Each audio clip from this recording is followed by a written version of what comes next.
शराबी हो या जुआरी हो, जो भी गलत काम करेगा उनका ऐसा ही होता है। और सदकर्म करने वाले को कष्ट जब अवश्य मिलते हैं, लेकिन वो एक दिन ऐसा चमकता है जिसकी कोई सीमा नहीं। क्यों? मैं एक संत के बारे में बता रहा हूं, तुम्हें शायद तुमने नाम सुना होगा, जिनका नाम है प्रेमानंद जी, जो 13 साल की अवस्था में घर से भागे थे। भाइयों, घर से भागे थे, 13 साल की अवस्था थी तब, उनकी बहुत छोटी होती है, 13 साल की कोई ज्यादा नहीं होती। घर से भागे थे भगवत प्राप्ति के लिए कि मुझे इस जन्म में भगवान की प्राप्ति करनी है। आज भी हैं वो, चाहो तो दर्शन कर सकते हो। वृंदावन में जो तुमने वीडियो में शायद देखे होंगे, पीले पीले वस्त्र पहनते हैं, दाढ़ी है उनकी और ऊपर जूड़ा बांधते हैं। उनका स्वभाव ऐसा है भाइयों, बहुत, न किसी से 1 रुपए लेना, न कोई मतलब नहीं। उन्होंने आज तक की अपनी उम्र में भिक्षावृत्ति से जीवन गुजारा है। 20 साल काशी में एक तुलसी घाट पड़ता है, तुलसी घाट, वहां पर गुजारे भिक्षावृत्ति से अपनी माला। 24 घंटे उनका नाम बंद नहीं होता है। अंदर, यदि अंदर नहीं तो मुख से चल रहा है, यदि मुख से किसी को प्रवचन कर रहे हैं तो उनका नाम हृदय में चलता है। तुमसे बात कर रहे हैं लेकिन नाम उनका हृदय में चल रहा है। राधा राधा राधा राधा नाम के सहारे हैं वो। लेकिन भाइयों, आज देखो उनकी इस कीरत की ध्वजा, लाखों आदमी सुबह 1 बजे से लाइन में खड़े होते हैं, 5-6 किलोमीटर दूरी तक लाखों आदमी देखते रहते हैं, उनके रस्सा लग जाते हैं। सुबह 1 बजे से वृंदावन में जाना तुम तो सुबह 1 बजे, रात्रि के 1 बजे से, तो उनके बहुत सारी भीड़ हो जाती। जब वो निकलते हैं तो सभी को आदर सहित वो चाहते हैं कि मेरी दृष्टि जो मुझ पर, मुझे देखने के लिए आए हैं, ज्यादा नहीं तो एक बार तो मेरी दृष्टि उन पर पड़ी जाए। लेकिन लाखों आदमी काले देखें भाइयों, वो है सत्य। उन्होंने भिक्षावृत्ति से अपना जीवन यापन किया, लेकिन नाम नहीं छोड़ा। श्वास छूट जाए लेकिन नाम नहीं छूटे। इस श्वास की माला पर राम नाम रटना ही हमारा जीवन है। यदि एक श्वास भी खाली चली गई तो ये जीवन व्यर्थ है, व्यर्थ है, व्यर्थ है।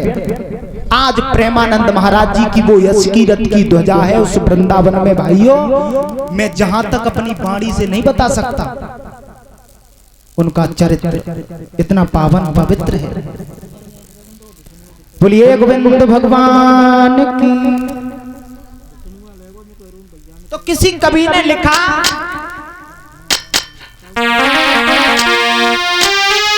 कि उनकी ही दुर्गति होगी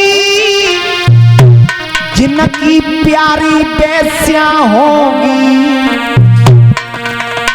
जो सगे बाप की सगी नहीं वो यार तुम्हारी क्या होगी।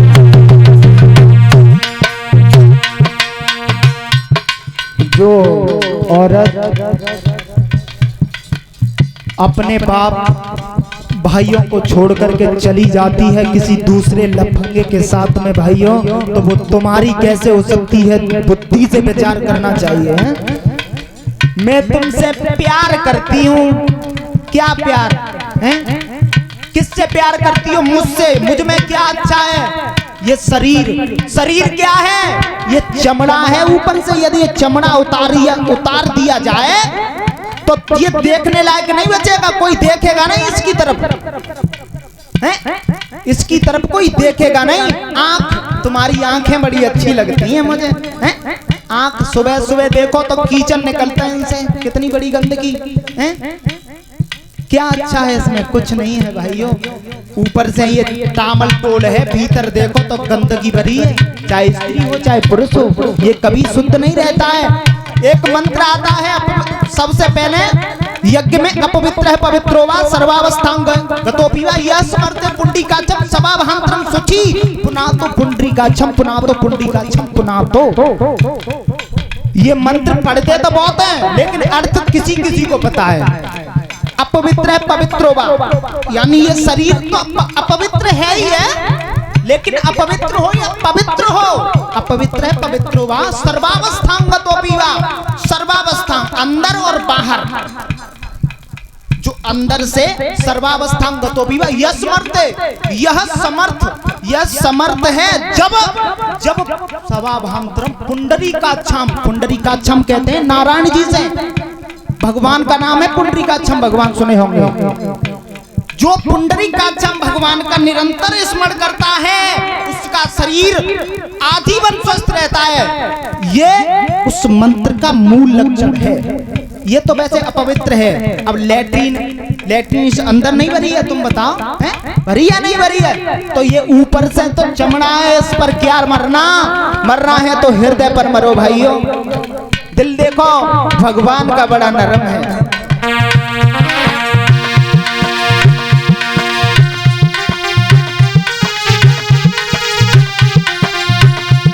उनकी ही दुर्गति होगी जिनकी प्यारी बेस्या होगी, जो सगे बाप की सगी नहीं, मेरे यार तुम्हारी प्यार होगी।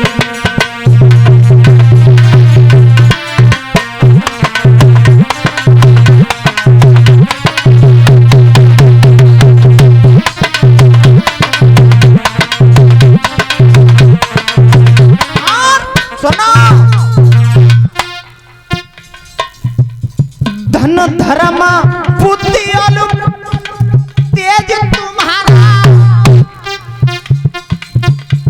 इस समय बेकार गवैया ना,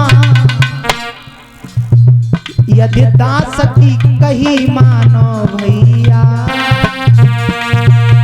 यदि दास की कही मानो भक्तो, औरत को मोह से गई।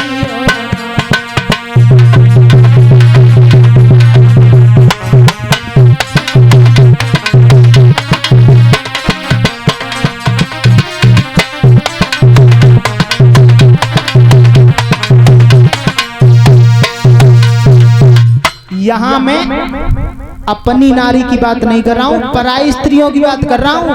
अपनी से तो धर्म का नाता है, क्योंकि अपनी पत्नी शास्त्रों में भी बताया गया है गृहस्थ में रहकर भी भगवान की प्राप्ति हो सकती है विरक्त से ज्यादा, क्योंकि विरक्त इन चीजों से बच रहा है। जो विरक्त है, जो सन्यास लिए हुए हैं, वो इन चीजों से बच रहे हैं, और जो गृहस्थ हैं वो इनसे लड़ करके भी और भगवान की प्राप्ति कर जाए, तो इससे बड़ा धर्म कोई नहीं है। ध्यान रखना भाइयों, जब धुंधकारी प्रेत बन गया तो गोकर्ण एक दिन आए, उस आंगन में बैठे तो क्या देखा कि धुंधकारी बहुत उपद्रव करता है। कुत्ता गधा सुअर बन करके आमने सामने आने लगा और गोकर्ण को डर पाने लगा।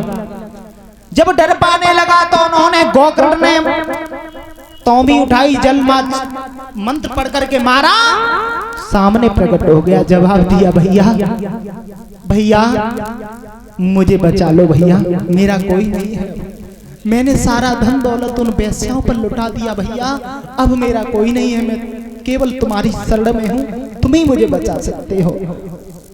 और ये बात सत्य है भाइयों, जो हरि की शरण में होता है उसे कोई भी बाल वाका नहीं कर सकता है? आज गोकर्ण ने जवाब दिया, भैया बात क्या बनी कि तुम्हें नहीं पता भैया, उन वेश्याओं ने मुझे बुरी तरीका से मारा है, मेरे मुंह में कोयला ठूस करके एक वेश्या मेरी छाती पर बैठ गई भैया, और उसने मेरे घूंसा मार मार करके भैया मुझे बांध लिया था, और बांध करके मुझे मार डाला भैया, मेरी कैसे भी करके तृप्ति करो, मेरी कैसे भी करके तृप्ति करो। याद रखना भाइयों, आज गोकर्ण ने जवाब दिया, कोई बात नहीं, मैं तुम्हें युक्ति बताता हूँ, आप एक काम करो, आप विद्वान तो वे थे ही, क्योंकि भक्त थे, और भक्त कभी अज्ञानी नहीं होता, और ज्ञानी इंसान को या तो घमंड होगा, कहीं न कहीं उसके अंदर अंकुर फोड़ रखा है अज्ञानता ने। इस वजह से कितना भी बड़ा ज्ञानी हो, ज्ञानी वही है जो एक बालक अज्ञानी के चरणों में पड़ करके प्रणाम करे, नमस्कार करे, क्योंकि इसमें भी मेरे भगवान हैं। क्यों भगवान है? एक बात बताओ, जब पहले भगवान थे हैं, और जो बीच में दिख रहा है वो भी कुछ नहीं, महाप्रलय होगी तब भी भगवान रहेंगे। जो पहले था अब भी है, आगे रहेगा, तो बीच में दिखाई दे रहा है वो कौन है? केवल भगवान। अब ऐसे नहीं तो ऐसे समझो, कुम्हार मट्टी को लेता है, बुरी तरह रौंदता है, रौंद करके भोलुआ बना दिए, कुल्लड़ बना दिया, तुम्हारा गढ़ा बना दिया, अनेक आइटम बना देता है।